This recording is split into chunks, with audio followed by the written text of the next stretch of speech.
Escape Pod, episode 634. Flashback Friday.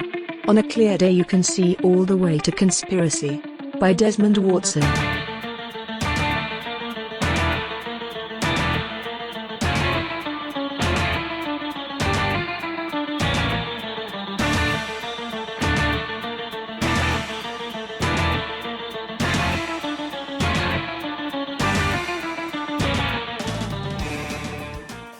Welcome to Escape Pod, everybody.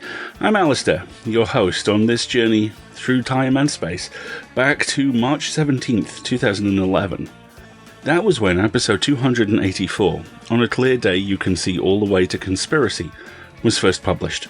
It was read by Joshua McNichols, it was originally published in SF Reader, and it was written by Desmond Watson and hosted by Mur. It's a really interesting piece, and it speaks a lot to some experiences I had as a kid, and so it's this week's Flashback Friday. So, without further ado, get ready, because it's story time. On a Clear Day, You Can See All the Way to Conspiracy by Desmond Watson.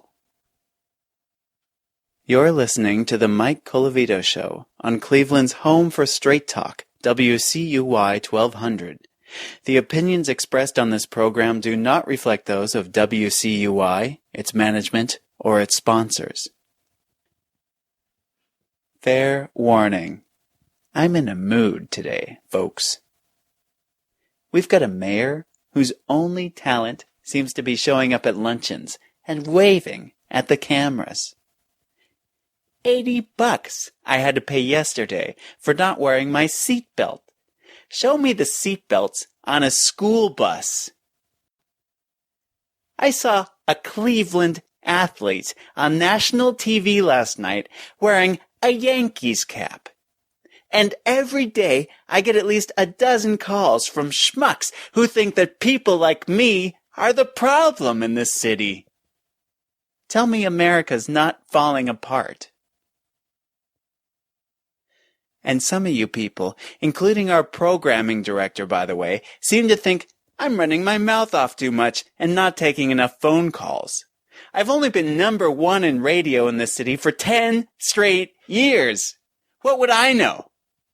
You want calls? You got 'em. Stephen in Mayfield Heights, you're on the air. Hey, what's up, Mike? The Rent. Art in Seven Hills, you're on WCUY. How you doing, Mike? Just wondering if you caught that ball game last night. No. Andre and Rocky River, go ahead. Hi, Mike. First-time caller. We'll call back tomorrow, and you'll be a second-time caller. Carol in Cleveland, what's on your mind? Mike, what do you think of waterboarding? My wife and I waterboard all the time, and it's improved our sex life dramatically. Chuck in Parma, you're on the air. Hi, Mike. I heard your show yesterday, and I was just wondering, if you know so much about football, why don't you take over as head coach for the Browns? I wouldn't want to take the pay cut. Mina in Lakewood, you're on the air. Does your wife think that waterboarding crack was funny? Play your cards right some night, and you could find out for yourself, Mina.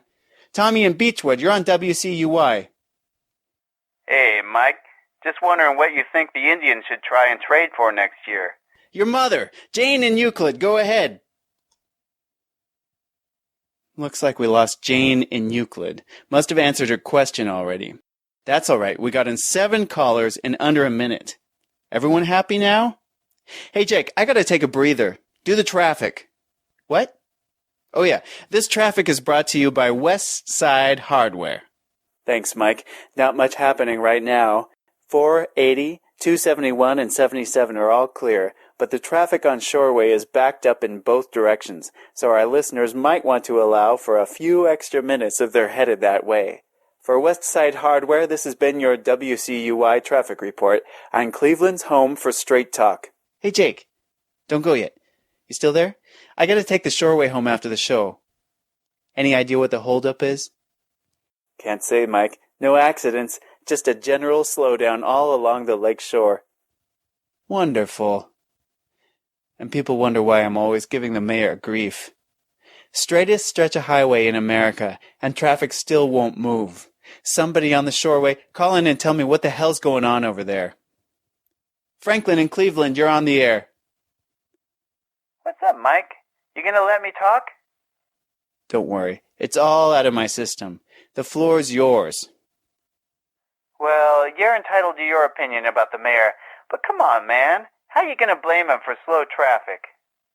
The traffic's just a symptom. I'm talking about neglect.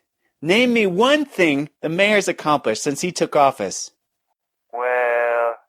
You can't, Franklin, because there are none. Homicides in triple digits. A downtown that looks like Baghdad. None of it bothers him. Everything's A-okay as long as his picture's on the front page every day. In fairness, Mike, he didn't create those problems. He inherited most of them. Gotta let you go, Franklin. I think we've got an answer to my traffic query on line 2. Pete, on Shoreway, what's happening over there? There's no wreck or anything, Mike. I think everyone's just slowing down to look at the sky. The sky? Bunch of jet trails over Lake Erie. Jet trails? I'm gonna be late for my poker game tonight because a bunch of morons are staring at jet trails? You people never seen a jet trail before? Well, there's one hell of a lot of them. Must be hundreds going every which way. I've never seen anything like it. Might be military planes. They're looping and weaving all over the place. Okay, thanks, Pete. Now hang up the phone and pay attention before you kill someone. Well, if there's anyone left listening after this fascinating line of inquiry, in the next hour we'll be talking to the Indians' hitting coach. How's that? All right, one more. Mel on Shoreway, go ahead. You're on the air. Hey, Mike. Hey, if you could see this for yourself, you might not dismiss it so fast. You think anybody else in the Cleveland media is going to bother looking into it? You're right about that. But listen, you don't think this might just be regular air traffic? Well, one of them just flew straight up. So you tell me. Thanks, Mel. Okay. I have no window. And I can't leave. So somebody out there take some pictures of these things and email them to me during the ad break. Meanwhile, I'll run down the hall to our WCUY news department and lean on those clowns, see if they know anything. Let's get to the bottom of this so we can move on. And we're back on the Mike Colavito Show, where we're devoting 50,000 watts to a discussion of jet trails. If you can believe it. Thanks to our listeners, I've now seen some pictures of this mess. And as much as it pains me, I have to agree with those people out there on Shoreway. That's no ordinary air traffic. And I just checked with our newsroom. They have no clue. No surprises there. They haven't broken a story since Teapot Dome. Guess we'll just have to wait and see. Anyway, unless you have something new to add, no more calls about this, okay? We know what it looks like. Craig and Mentor, you're on the air. Have you seen the sky this afternoon, Mike? You should see what's going on up there. Richard in Dayton. Dayton? Really? Oh, wait. Okay. Well, thanks for listening way down there, Richard. Hey, at least you're not calling about the sky over Lake Erie, right? Actually, Mr. Colavito, that's exactly what I'm calling about. You mean this is going on in Dayton, too? Well, Mr. Colavito? Call me Mike. We're all friends here. Mike, I'm not in Dayton proper. I'm calling from Wright-Patterson. The Air Force Base? Yes, sir. And I just wanted to clarify for your listening audience that there is no unusual aviation activity over northeastern Ohio. None at all? No, sir. That's official? Yes, sir. So does that mean that all those jet trails are coming from commercial planes, after all? Absolutely. Richard, I might have been born on a Monday, but it wasn't last Monday. Mike, the air traffic's always like that. But between the clouds and the pollution, you just can't see most of it most of the time. Sometimes, though, when the weather's cold and the sky's clear enough, those trails become visible. And that's all it is? That's all, Mike. There are a lot of planes up there, Richard. It may look like it, but it's perfectly normal. Well, I appreciate your call, sir. Anytime, Mike. I'm just doing my duty, which in this case means averting a potential panic before it gets started. Thanks again, Richard. Cold weather and a clear sky. Give me a break. No way I'm falling for this. Ronnie and Solon, you're on the air. Hey, Mike. Maybe we're being invaded by Canada. Could be, Ronnie. They were pretty peeved when the Indians swept the Blue Jays last week. Jeannie in South Euclid, you're on WCUY. They might be flying saucers, Mike. Have you considered that? Anyone smart enough to get to Earth would know better than to look for intelligent life in Cleveland. Look, I know Jeannie's kidding, but let's nip this stuff in the bud, okay? I don't need those kind of people coming out of the woodwork. John in Ashtaluba, you're on the air. Hey, Mike. Listen, I wouldn't go dismissing this alien theory out of hand if I were you. It just so happens I'm an extraterrestrial myself. Oh? Is that a fact? Now we're getting somewhere. And when did you land here in Ohio? Oh, I didn't land in the United States. I landed in Mexico and snuck across. Much easier that way. Never be funnier than the host, John. Jules in Cleveland Heights, go ahead. Mike, I don't know what's going on up there, but I can only hope it is aliens. I think we've gone as far on our own as we can, and our only hope for peace and harmony is the descent of a new wisdom. Well, you're definitely from Cleveland Heights. There's no doubt about that. Go ahead, Jules. Humans have lost the way. We need to evolve, and we're stuck fast. Did you know we only use 10% of our brains? Imagine if we could learn to harness all of our potential. Hey, Jules, guess what? People use 100% of their brains all the time. It's called a seizure, dummy. I've already cut you off, Jules, but if you're still listening, let me help you out, buddy. I think you hit the wrong button on your radio this afternoon.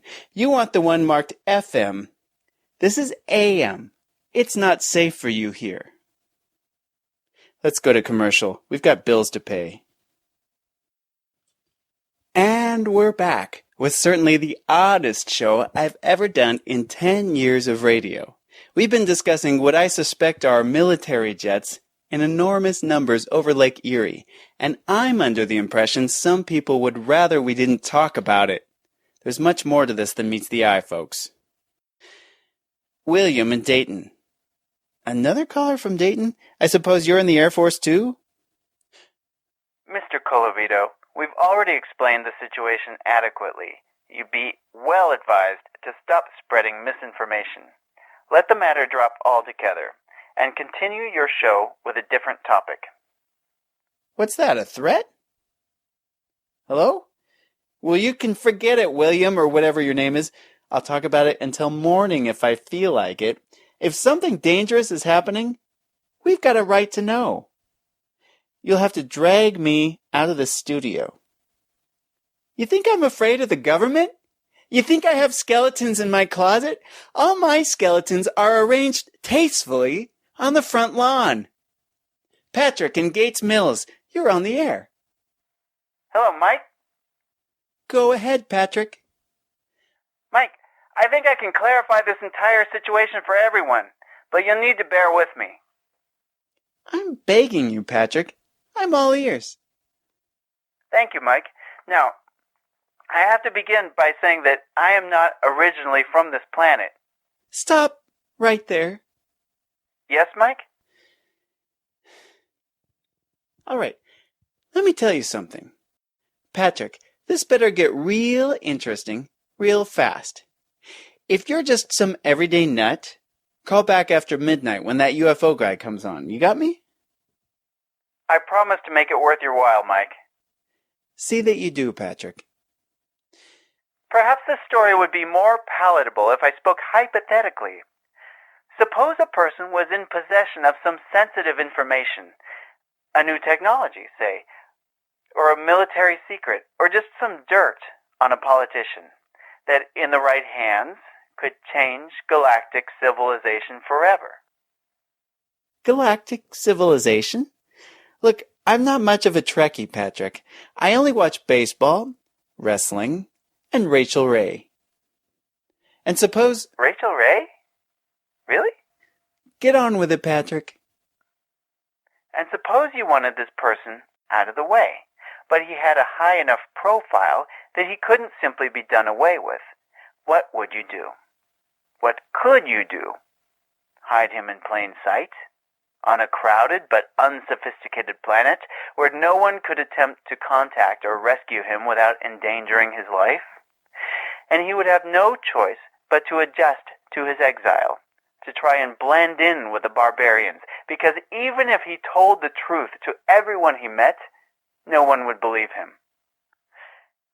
And this hypothetical alien is you, I suppose? That's correct. I appreciate your open-mindedness. No problem, Patrick. Do you look human? You blending in okay? My disguise has been effective so far. What do you really look like? That's hard to describe, at least in English. Well, thanks for outing yourself, so to speak, here on the Mike Colavito Show. But what's that got to do with anything? Those flying saucers over the lake, and that is indeed what they are, not jet planes, represent a rather ill-advised attempt by some of my more zealous supporters to effect my rescue. Patrick? Yes, Mike. That's about as plausible as anything I've heard today. But why reveal yourself now? Well, since the military is obviously monitoring your show, I thought perhaps an explanation of my situation might convince them not to interfere. Despite my present situation, I still have some rather powerful friends, and if something should happen to those spacecraft, even through a misunderstanding, it might not bode well for this planet, which I must say I've grown rather fond of. And I'm sure the feeling's mutual, Patrick. Can you hang on through the break? This is the most fun I've had in a long time. I should really go, Mike. I've revealed too much already, and I've certainly placed myself in danger. But thank you for hearing me out. God love you, Patrick. You've made my afternoon. And if you're just joining us, we've been discussing the plethora of jet trails over northeastern Ohio this afternoon, despite objections from certain quarters, and our most amusing theory comes from an apparent extraterrestrial living out in Gates Mills. If anybody can top it, I'm all ears. Ahmed in Lyndhurst, you're on the air. Yes, Mike. I wanted to talk to you about Patrick, the last caller. Don't believe a word he said. That story was nothing but a pack of lies. Congratulations on figuring that out, Ahmed. I was just having a little harmless fun by going along with him. What's the problem? Harmless is hardly the word I would use to describe the most nefarious criminal in the galaxy, Mike. Oh boy. I asked for it, I guess. Much as I'd like to go home right now and write out the invasion in my media room, I guess you better elaborate. Naturally. Hypothetically speaking, suppose there were a master criminal of such malevolent cunning, with a network of felonious associates so vast that anything he set his sights on was as good as his. Such a person could conceivably be responsible for the misappropriation of thousands of valuable items, state treasures, art objects, anything he could find a buyer for. Eventually, there would be no option for a moral society but to banish him to a planet where, from a galactic standpoint, there was nothing worth stealing. No offense. None taken, Ahmed. And how do you know this? Well, one could never set such a dangerous person loose on a primitive planet without also leaving a minder behind to keep an eye on things. It would be unethical. And this minder, that's you, right? That's correct. And so you are also an alien? That's right, Mike. And the trails? They're spacecraft, just as Patrick said. He was telling the truth about that? I'm not scheduled to be relieved of my post here for another 5 years. It could only be his cronies trying to extract him. I'm sure Patrick would like nothing better than for you to believe that he's a political prisoner. He seems to think Earth is peopled entirely by rubes. I don't, which is why I'm entrusting you with the truth. And I would also advise your Air Force to go ahead and engage those spacecraft. Their destruction would be to the general good, and an immeasurable favor to Earth. I wonder if we could get Patrick back for a rebuttal. Anything else to add, Ahmed? That's it, Mike. Strictly speaking, I said too much. But I think it's for the best. I couldn't just sit idly by. And we appreciate it, Ahmed. What do you think of our planet? I've seen worse. I do like the food. Thanks, Ahmed. Wow. Is it time for the news yet? Well, we still have a few minutes before the news break. Time for one more call. Maybe the Air Force will call back. Line 1's lit up, but there's no name or city. Hey, screener, who's on line 1? What do you mean you don't know? Christ. I gotta do everything myself, I guess. Okay, you're on air on WCUY. Who am I talking to? Hello? I enjoyed hearing from Patrick and Ahmed very much, but I've got a story that's even better. Are you interested? Sure. What have I got to lose? But who? Imagine a galactic civilization of unknown antiquity, lapsed into decadence after eons of peace. Imagine a race from elsewhere, born of darkness, but covetous of the light, desirous of exterminating the galaxy's present inhabitants and assuming their place, but so unimaginably patient as to postpone invasion for nearly an eternity, until their evolution assured their practical invincibility. Such a race, attacking from all sides and from within, might very well eliminate all traces of galactic culture in mere hours. They might then take their time surveying the uncivilized world, calculating which species might be best enslaved and which simply eradicated. It is conceivable that on one such marginal planet they might discover two remnants of the newly extinct civilization, a convict and his jailer, perhaps. Fastidious to a fault, they would insist on destroying these last two anachronistic relics of a dead society. Though not entirely lacking a sense of humor, they might first take them back to their native worlds and show them what had been wrought in their absence.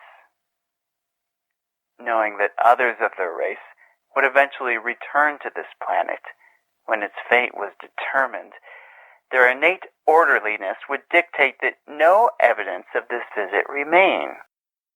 To this end, a tailored but relatively simple signal, delivered simultaneously on all communication frequencies, would readily excise all offending memories from the natives' unsophisticated brains, leaving them once again blissfully ignorant.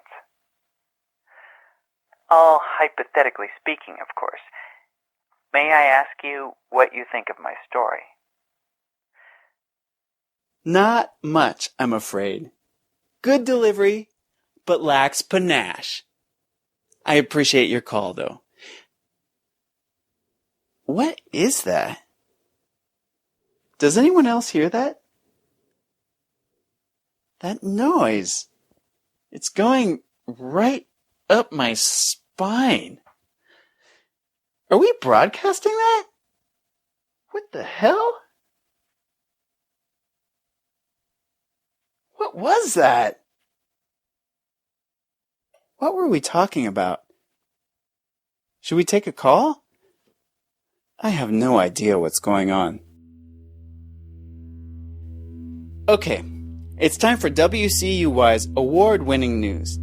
And then we'll talk to the Cleveland Indians hitting coach and see if we can't iron out this trouble they've been having. Back in a few.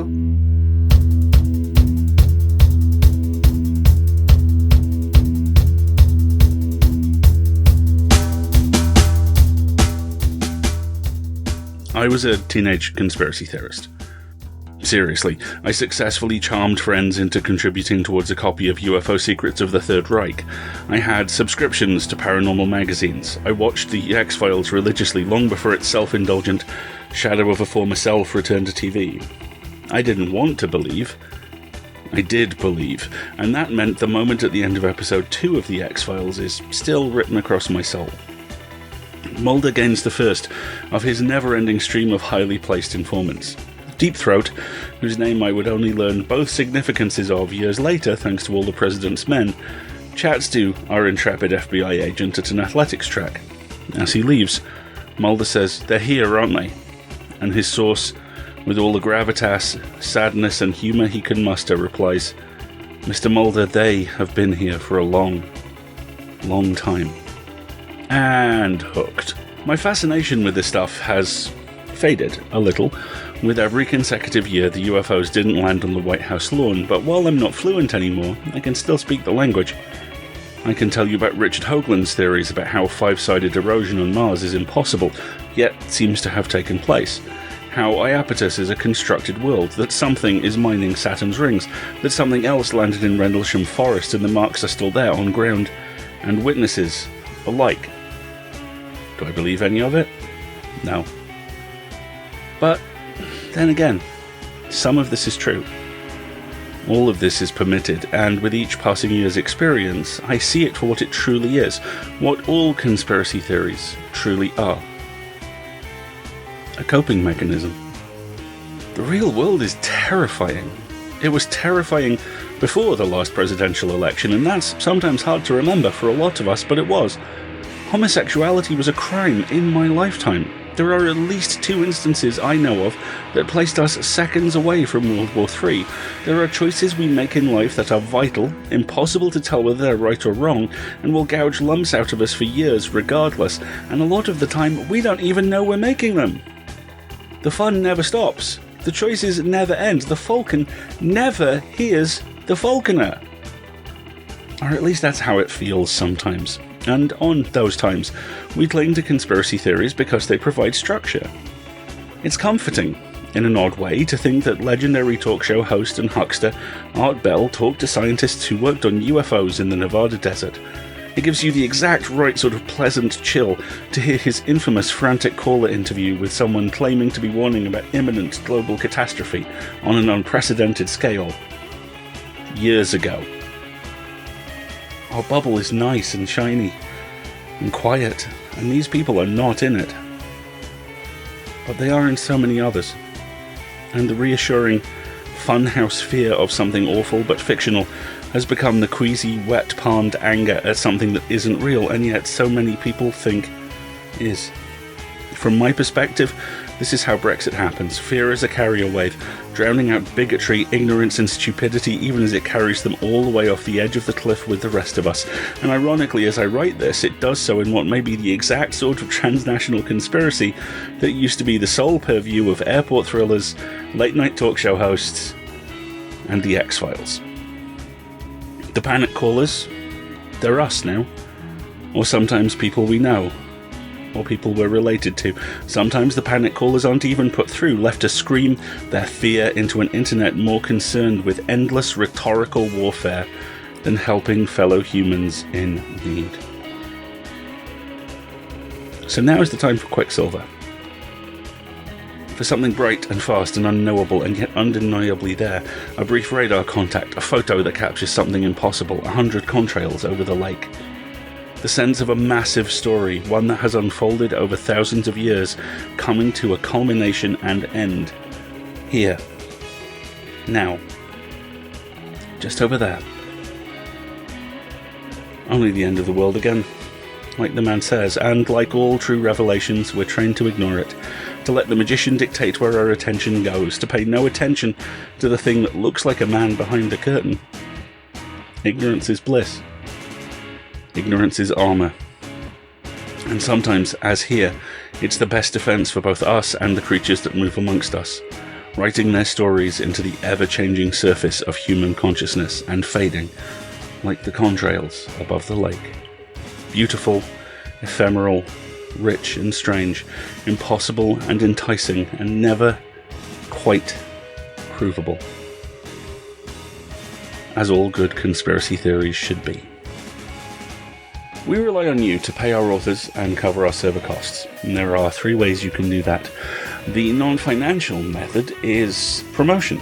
If you have an episode that you liked, tweet about it, or Facebook it, or talk about it anywhere on social media. If you have a podcast that needs guests, let us know. We love being interviewed. We love chatting about this stuff.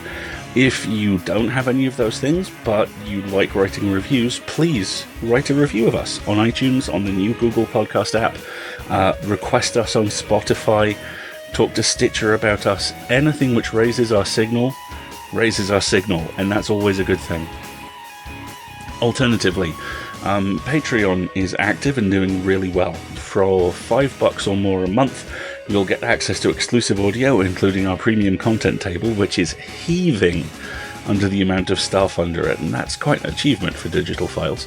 Alternatively, you can do the same thing through PayPal. Go to escapepod.org, click on the PayPal donate button, and there you can either subscribe, again from about $5 a month or up, or donate a one-off. All of that helps. All of it's always needed. We don't run ads, by and large, and all of that's on you. So if you can help, please do. We'll be back next week with After Midnight at the Zap Stop, written by Matthew Claxton and narrated by Eric Luke, hosted by Mer, and produced by Adam, as this episode was. Until then, we will be released under a Creative Commons Attribution Non-Commercial No Derivatives license, and in fact, in a shocking twist, will be released under that then as well, and remain a production of Escape Artists Incorporated. We'll see you next week. And our quote comes from one of my all-time favourite movies, and in fact, the movie within my all-time favourite movie, and it's this. But I looked in that box just a second ago, and there was nothing there.